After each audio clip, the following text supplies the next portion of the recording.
Hello, my name is Dylan Young, and today I will be continuing my series on Moosend and the first look into this recent acquisition by Sitecore.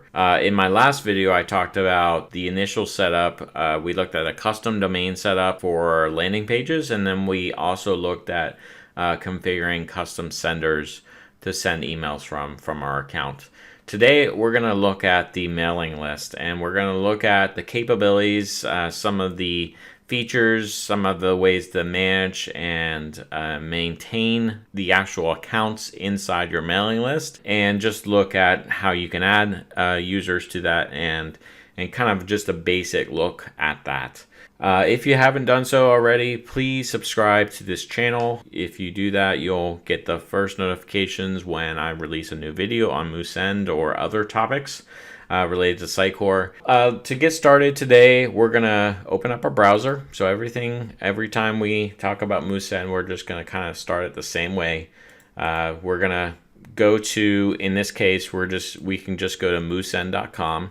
So this actually has my subdomain in it right now, but we can just go to moosend.com. And then from here, you can just log in. If you haven't done this, if you don't have an account already, like I said in the last video, it's super easy. It's free. You can just go ahead and get an account set up, and it's super simple to start playing with Moosend right out of the box. So to do that, just click on register for free, and then create an account, and then watch my last video, and you'll see just how to start setting up, and then you can start playing around with the mailing list is what I'm covering today. So I clicked on login, and then it takes me to identity.moosend, but you can also do it from your subdomain as well to log in, and then we will just type in our login information and click on login, and then you'll be sent back to the dashboard. Now, if you have already completed all these steps, you would actually have a different screen here, but I haven't yet because I'll be covering a lot of those steps as I do this series. But as you can see, there's different steps. From our last video, we completed the first checkbox. Today we're going to be covering the mailing list, which I've actually already done. I'm just going to go ahead and show how you would create a mailing list and start adding items to it. So once you're on the dashboard after you've logged in, all you need to do is click on mailing lists. Once you are on the mailing list, then you'll see a list of lists that you've created. Now, segments is something I'm going to talk about in a future series on how to create segments of your list. If you've used EXM, you know segmentation of lists is a feature of EXM or XDB, but I will be covering that in a later video. Today, we're just looking at creating a simple list and kind of working with it and talking a little bit about the interfaces that you're going to be working with there. So once we're here, you can see I've played around. I've created a few dummy lists. Some of these are empty. Some of them have actually active subscribers in them currently. Some don't. Some have last days changed. So technically, I just was playing around with Sitecore Fanatics mailing list actually earlier today. So you can see there's changes, and it will show us those changes here. So to get started, we're going to go ahead and just create a new list. So we'll call this demo. Well, actually, I already think I have one called that. Example demo list. And obviously, I might delete some of the old ones as we go forward, but we'll just call it that. And now we have this example demo list.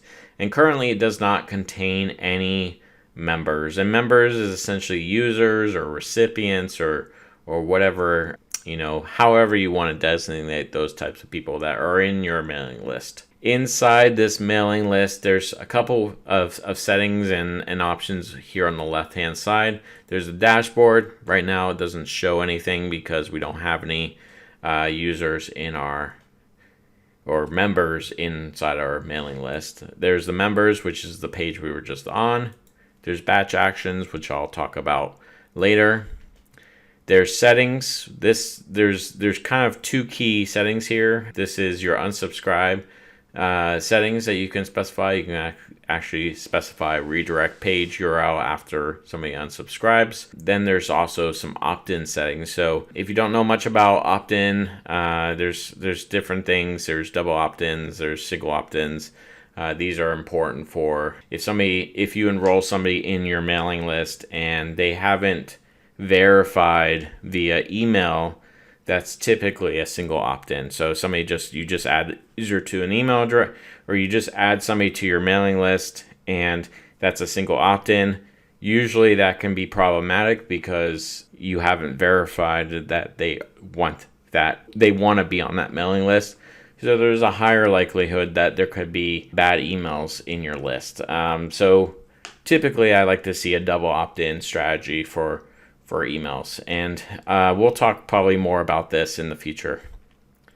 Custom fields, I'll talk about this in the future, talk about custom fields and data that we want to collect on a user. This will be very important when we start talking about segmentation of our users, which we'll go through here in the future. So today we're just really looking at members. It's as simple as just clicking on add member to add a member to this email. I like using Mailinator for testing purposes. Mailinator is an email website where you can just randomly make up emails like Jane Doe at mailinator.com.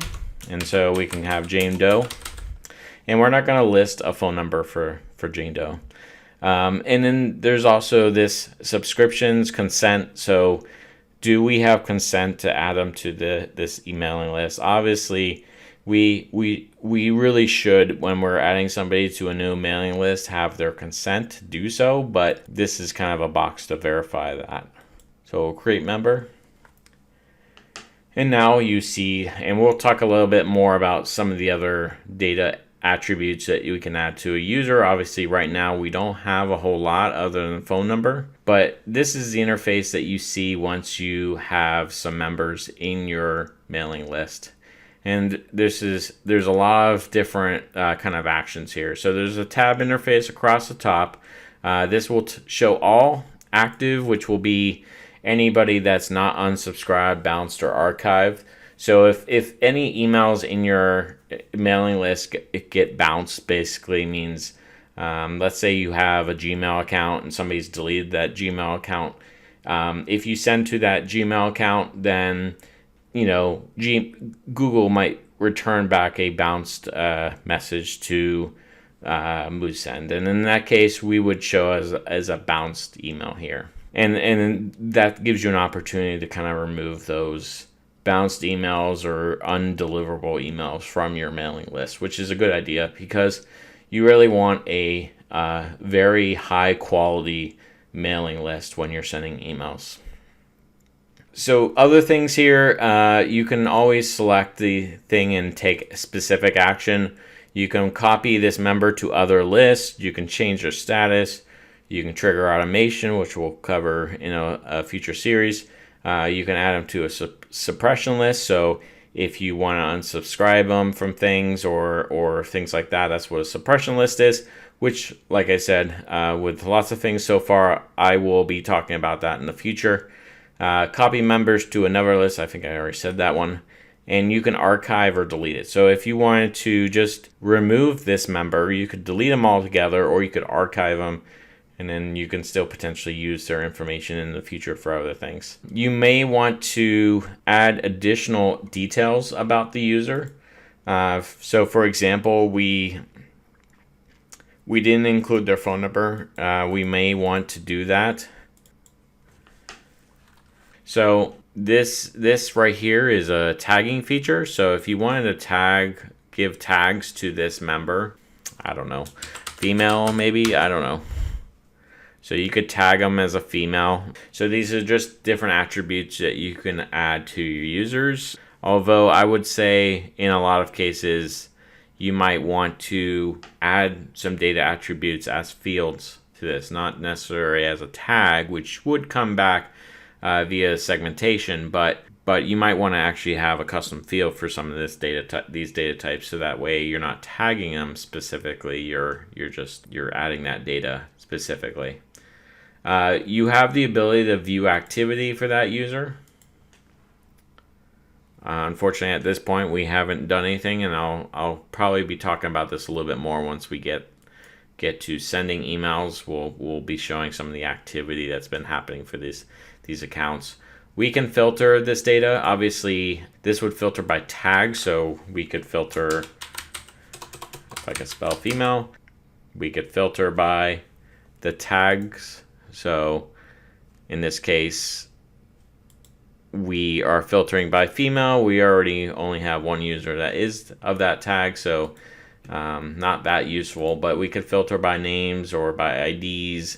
Each of these users has an ID, so that's useful information that once we start using this information outside the system, that type of information can be useful. And that's really just about it. There's not a whole lot here. We can add more users to this.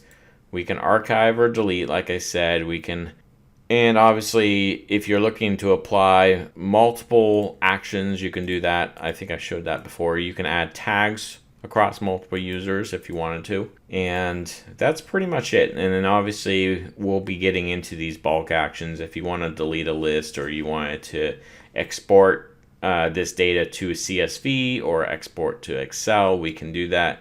If we wanted to take this data out and then put it back in a certain way, although there's other ways to do that kind of task, that's an option as well. So that concludes it. If you haven't already, like I said, please subscribe, click the little bell icon so you get notified of the latest videos I release on Moosend, and hopefully you enjoyed this short little clip, and thank you.